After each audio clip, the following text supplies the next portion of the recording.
All right. So, hi.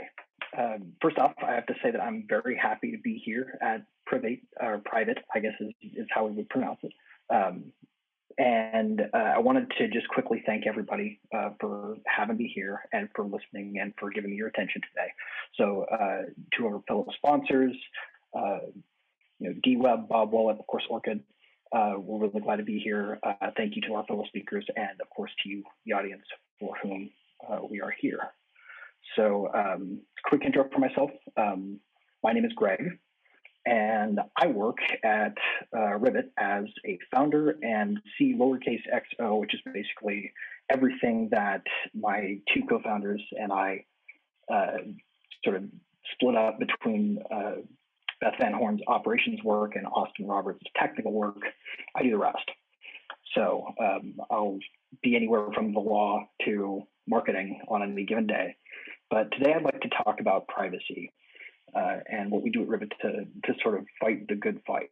Now, this is a unique audience, and it's especially nice to be here when I know that people who have the same passion for protecting privacy that I do are in it, because I don't have to explain the importance of it or the worsening situation that we face.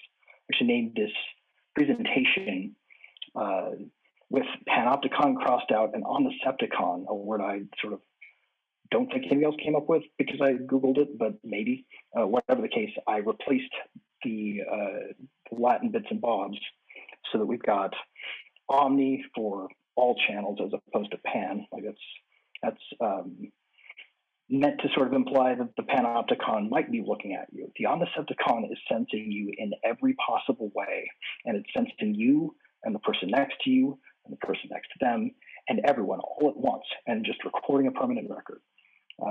Add in a little bit of AI that can flag you and do some nasty stuff. You guys know this already. I don't have to explain to you how much worse things keep getting.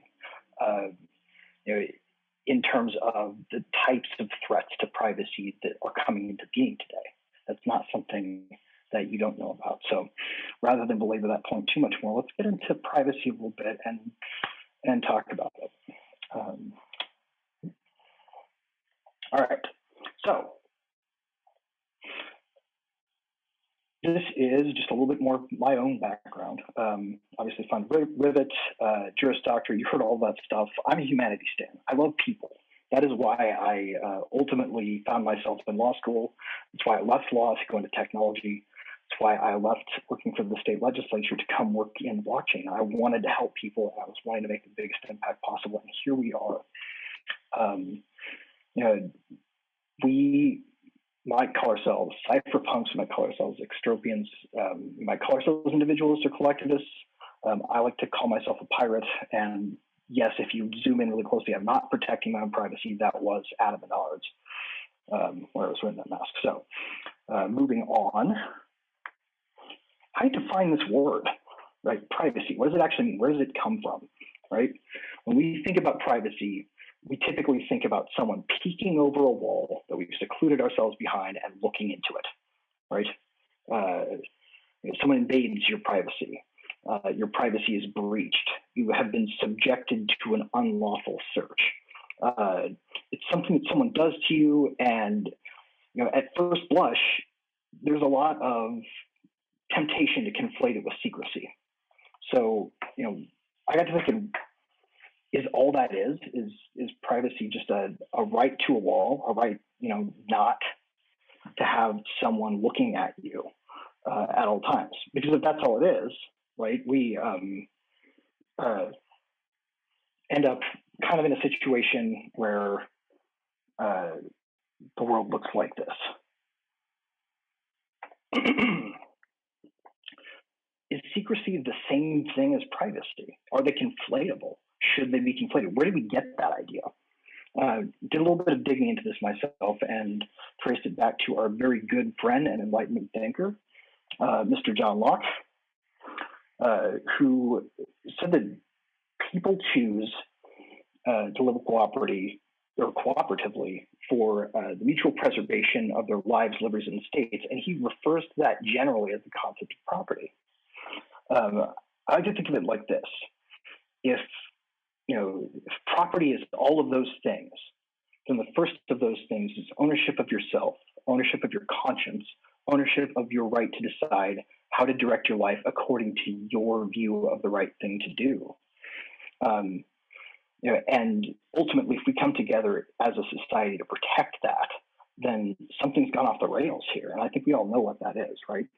But is that the same thing as secrecy? I don't think so. But if you've ever read Phil Salem's work, he talked about the wealth of kitchens, and we sort of are embedded with the knowledge of the tools we use. So maybe this idea that secrecy is the same thing as privacy has something to do with the fact that John Locke was an Enlightenment thinker. Back when secure chat meant meeting in a dark corner and making sure you weren't followed, and your secure transport layer was a box called a writer's box, where you had to make sure you locked that thing up and put away all your letters and your notes, because if you didn't, somebody could get into that and your secret stash was breached. You weren't getting those letters back. You can't rescind that copy. They run off with it and they're faster than you. It's gone. Secrecy and privacy look a lot the same. I mean, private keys were a brand new invention back then. These were actually the very, very first keys that you could take to a lock. And have the keys be unique to your specific lock. Prior to that, it was a more general key.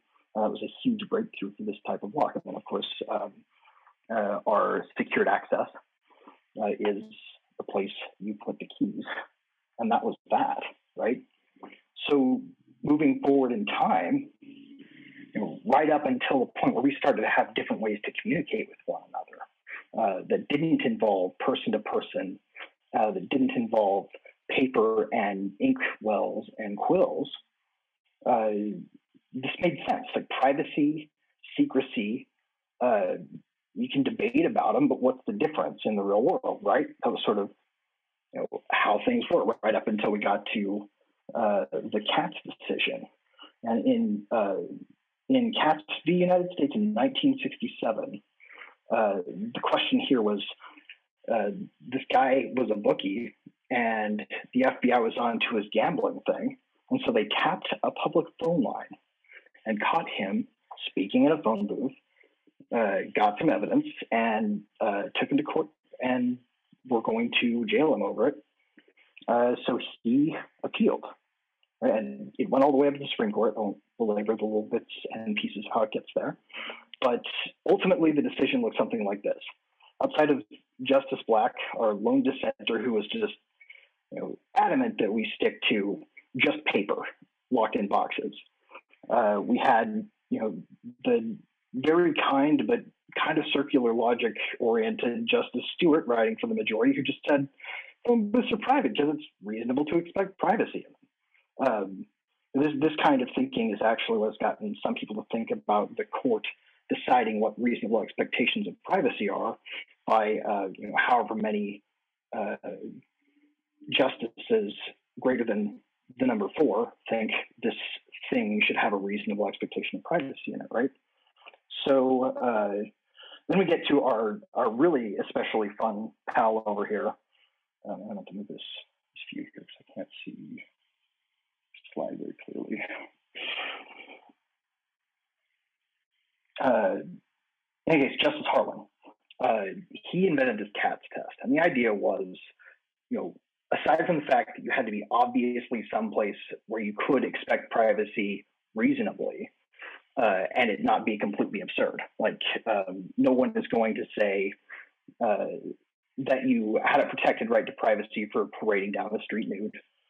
They can identify you by that tattoo. Even if you claim that you have, and they believe, a reasonable expectation in your mind to privacy, the fact that you didn't have it at all, clearly, will not, your expectation won't save you. But otherwise, that expectation is what governed. So they created this test to say, what did this person reasonably expect? It came to your perspective. And their hearts were in the right place, but that 2-factor test just did the worst sort of number on the future, because we got into some questions that were way more complicated than phone booths, right? And you get into the 70s and there's this Bank Secrecy Act that they were really trying to shove down the world's throat because, we need to stop the flow of drugs. We need to make sure that we prevent criminals from enjoying the fruits of their ill-gotten gains. So we have to shove this down the world's throat, and we're starting here in this country. And what we get is a decision from the Burger Court, United States v. Miller, among two other decisions that I won't mention. It's unreasonable to expect third parties to protect your privacy. This is court reason. Because they can write laws that say you have no reasonable expectation of privacy in it, essentially. They can order a company to disclose your information. And as long as they write the law and it goes through the standard process, you're expected to know that. No more reasonable expectation of privacy in any law that they decide to write. So, poor Justice Harlan just watched as he thought his awesome test that would never backfire, right? I made that up. I actually don't know if he thought that, but I assume he was overly confident in it at the time. Creates this third-party doctrine. So we get the Bank Secrecy Act plus the CATS test, and it's sort of like a horror movie, right? Now they can basically make anything they want to outside the domain of privacy with a test that was meant to protect it. So where do we go from here? I like to call this the third-party doctrine cinematic universe, because you sort of get this ongoing chain of wars. We had the war on drugs, then the Computer Fraud and Abuse Act that has been leveraged against some of the very best sort of people, all because of a stupid movie where some kid managed to hack into a non-networked computing system that wasn't hooked to anything he could access in this stupid movie. And so they write this law, and it's terrible. And, move forward a bit. Apparently sometime in the mid-90s, one of our current politicians used to brag about writing this thing right around the time of the first World Trade Center bombings. And we get the USA Patriot Act right after the towers fell, right? War on Terror. And simultaneously with that, a little known one went out with it, thanks to that anthrax scare almost nobody was paying attention to, called the Public Health Security and Bioterrorism Preparedness and Response Act, which basically said public health, it's basically like the same thing as a war on terror. We can use the same kind of administration for it and same strategies, and eventually, continuous incremental scope and scale expansions can make them all part of the same machine. Where does this head, right? And you hear all the way through the 2010s about this sort of ongoing reauthorization. Every time they did a reauthorization, this is a section expiration document. Those checks don't mean those sections expired. Those checks mean that they were reauthorized. And every time they reauthorized, they did some things like 203B, where they said, it's not just terror anymore. The FBI can use this to hunt down any kind of serious crime. So on and on we march, and we get to the point where we are now, and we all know where that is, and I don't want to beat it to death. But you get this sort of idea of that biosecurity paradigm becoming a new thing. Like it's the new war on terror. We're just going to call it the epidemic, whatever we want to call it. The pandemic, then we have the misinfodemic, we've got the whatever-demic. It's all going to be able to be used towards the same end, but it'll be easier to direct at everyone. And just like all the other things that came before it, including all the wars and the war on terror in particular, same tools work for it. I'm getting down to 2 minutes and 40 seconds, so I'm not going to go into the detail I wanted to share about this automatic voter registration bit that's in House Resolution 1 this year. Seems like they're reacting to all the craziness, right, about elections. No. This thing has been resubmitted year after year after year, and they're going to keep bringing it back. This law requires that, in order to give access to people voting, we need to have databases populated. Every time you update anything with what they call a participating or eligible agency, and that includes registering for class or deregistering from class at college. So they're going to go ahead and register you to vote, update your address, and send every other piece of information they can get about you in the database. They're still in the pilot phase where they're saying we're going to fund grants to help integrate this into the biosecurity state and the war on terror state. But ultimately, this gets tied in. So we can conclude, right, secrecy and privacy are not the same thing. What are they? I think Eric Hughes said it best. Privacy is not secrecy. Private matter is something that one doesn't want the whole world to know, but a secret matter is something they don't want anybody to know. And privacy is the power to selectively reveal oneself to the world. So how, as a company, do we do that at Rivet? First off, rule number one, and this is kind of like a praxis. You know, we stick with this sort of way of thinking about things, and we find our way as best we can. But we start always with open source, and that's open source your most potent tools and ways that people can actually run them and help them set them up if they will. In fact, if they offer to set them up and run them, you know, be kind to them, because it's rare to have somebody really contribute like that.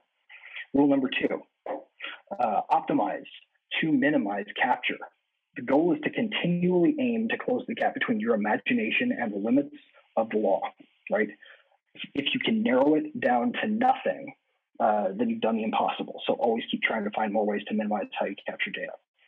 Rule number three, privacy as a policy is not a liability, it's accountability. Don't write a privacy policy that minimizes your exposure to risks by failing to meet it. Write a privacy policy that puts you on the line, because then your customers can trust it. Be mindful of the living law. That means not just know what the law is and follow it, but participate in its making and understand it, because you don't want to be like Zuckerberg, right? You don't want to have ideals. You don't want to be like Google and have ideals.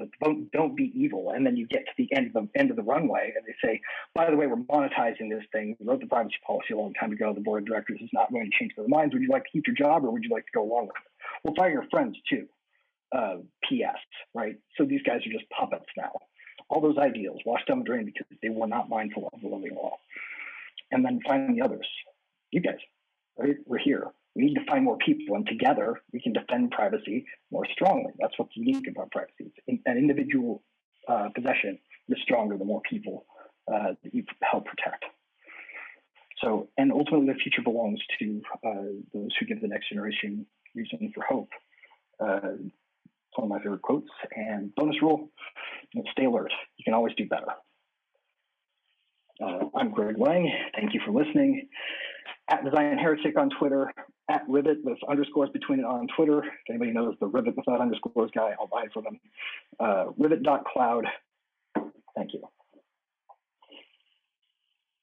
Greg, don't you know you're not allowed to buy Twitter handles? That's against Twitter's terms of service.